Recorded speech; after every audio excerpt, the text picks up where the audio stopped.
Tama ka diyan, ma'am, kasi oo, may kapalit at matindi ang ganti para sa mga ganit na buhaya.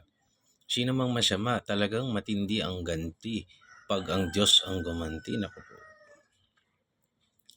May karugtong pa ito si ma'am sa dulo, prayer lang. Hindi lang kasi ito sa political. Ganda nung sinabi mo ni ma'am na pray lang. Kasi kapag wala na tayong magawa, hindi naman natin hawak lahat, mananalangin tayo.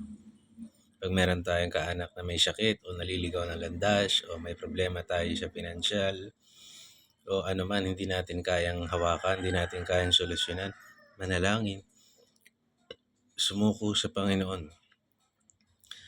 Daraan yung bagyo pero makakaligtas tayo. So bahala na si God. Manalangin